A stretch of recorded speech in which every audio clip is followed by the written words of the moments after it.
Ang susunod na programa ay rated PG. Patnubay at gabay ng magulang ay kailangan sa mga batang manonood. Litri kapatid, sagot kita. Mga masama, lagot ka na. Ang babangga, magigiba. Ang aksyon na agad sila.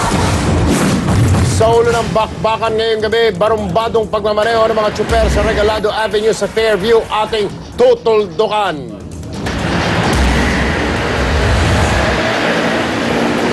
Sobrang delikado sa lugar dahil minsan nag-overtake yung mga bus dito, pinakain kabilang linya. Mga vendor sa palengke ng isang bayan pumapalag sa malisyosong pagpapalayas daw sa kanila ng kanilang mayor. Abangan kung bakit sila umaalma. Mahihirapan kami. Hindi kami dapat matanggal dito. Ang tagal na namin pinanganak ako dito, 1934. Nandito na ako.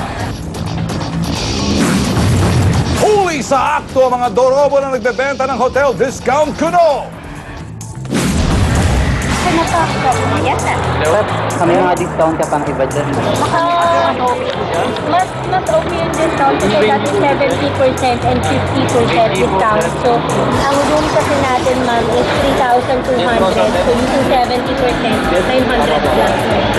And then sa 6,500, 1,900. Sa Bigwasan T3 ang mga naging aksyon sa inyong mga sumbong aming ire-report.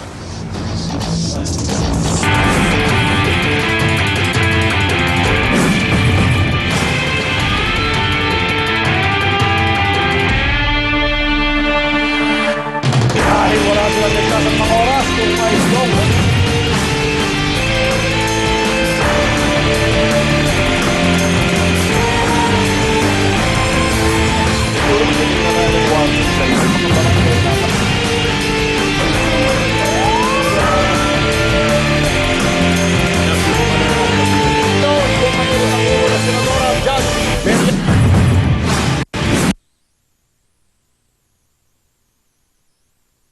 Umariling interpreter natin para kay Miss Liza Prestillo. Bukas, magdiriwang tayo ng EDSA People Power Anniversary. Tanda ng lakas ng ating pagkakaisa laban sa katiwalian. At ang programang ito ay nagdiriwang din dahil mas tumitindi ang aming power sa suporta ninyo. Asahang lalo kaming susugod para sa lahat ng inaapi. Hindi magdiriwang ang mga tiwali. Kaya mga tol, kapit-bisig pa rin at isang lakas tayong haharap sa bakbakan na. Nuknuka ng kawalang disiplina ang mga driver ng pampaserong bus at jeep sa Regalado Avenue. Inuulan na ng sumbong ang T3 kaya nagmanman kami at heto po ang aming nakita sa ambush. Mga walang disiplina at barumbadong tsuper sa Regalado Avenue ang reklamong nakarating sa T3 text line. Nang bisitahin namin ang lugar, ito ang nasa pool ng aming kamera. Buhol-buhol na traffic, mga bus, jeep at FX na tila nagkikipag-unahan kahit kamatayan. Kahit alanganin at tipit na, sige lang sa pag-overtake at counterflow ang mga loko. Ayun oh, ay sus Mariosep, ang kapal mo boy! Kaya naman ang mga taong dumadaan dito, abot langit ang kaba sa mga walang disiplinang motorista. Sobrang delikado sa lugar dahil minsan nag-overtake yung mga bus dito, pinakain kabilang linya. Yung mga buses nag-overtake. So, pag tinignan mo yung mga barikada ron, basag-basag. Then kahit may yellow din doon na hindi pwede mag-overtake, nag-overtake pa rin. Ang siste kasi, wala kasing mga traffic enforcer na nakatabay sa mga ito. Kaya mga tsuper na loko, umaabuso. Kahit traffic light, aba, parang walang nakikita, no? Kaya sa patuloy naming pagronda, ito ang naging resulta. Isang taxi ang inararo ng pampaserong bus na ito. Swerteng buhay naman ang driver ng taxi na si Felix Cortado kahit na yuping-yupi ang sakyang kanyang minamaneho. Aminado naman ang mga taga-barangay na marami talaga na aksidente sa lugar dahil sa kababayaan na rin ng mga tsuper. Kasi wala tayo siguro speed limit dungo sa dito, sa policy dito. Kaya kung anong gusto nilang takbo, meron lang gusto nilang takbo, 80, 120. Number one talaga, wala tayong stoplight ko sa crossing sa may Regalado. Sa tala ng Sector 2 ng Traffic Enforcement Unit, aabot sa 3 aksidente ang nirerespondihan nila kada araw sa Regalado Avenue pa lamang. Ngayong buwan, nakapagtala na sila ng 18 aksidente sa lugar. Aba, General Elmo San Diego ng DPOS, bigyan mo ng pangmatagalang solusyon ang problemang ito. Nasa linya po ng aming telepono si General Elmo San Diego, ang hepe ng Department of Public Order and Safety. Magandang hapon, General.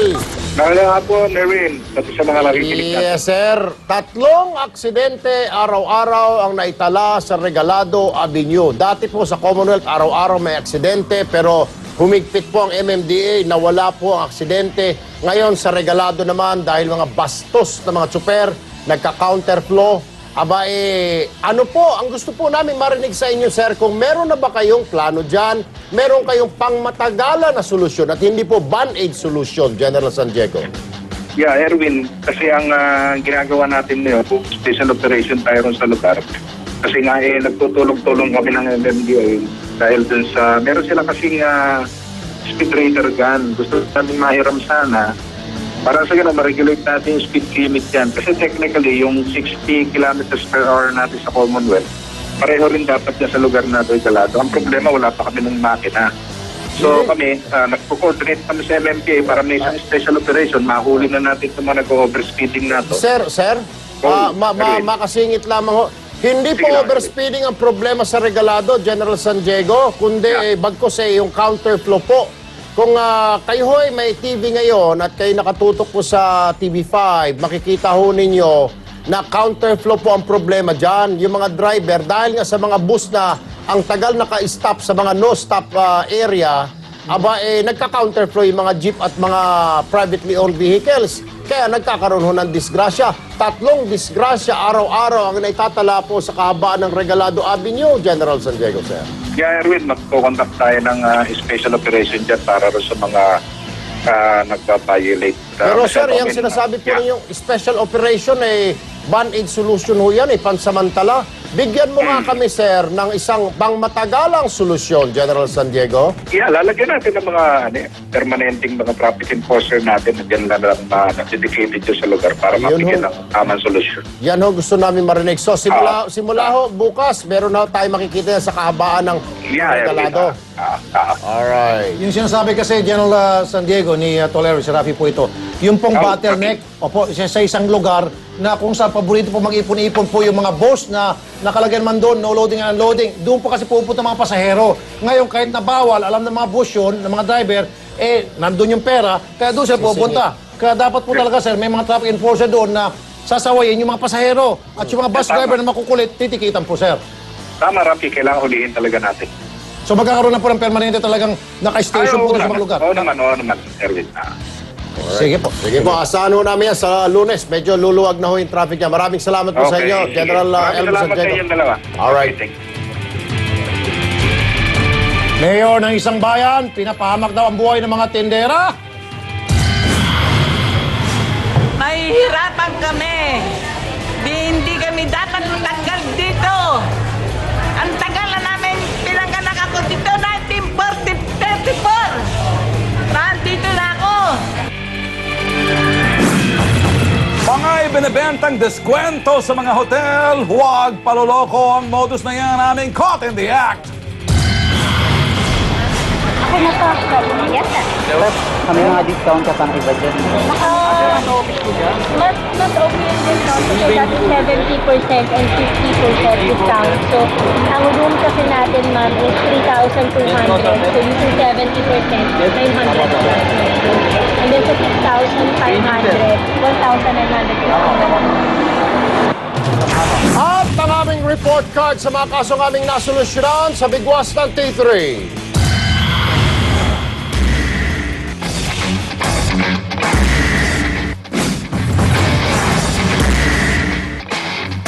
Kung meron kayong reklamo o personal na karanasan sa maling pamamalakad ng mga otoridad o ahensya ng gobyerno, ilabas sa mga cellphone at kumuha ng litrato o video. Ipadala sa aming email, t3kapatidsagutkita@gmail.com o tumawag sa aming hotline numbers 355-5702 o 0918-983-T3T3. Tandaan, ang aming aksyon ay nakantabay sa inyong sumbong. Erwin Guerra,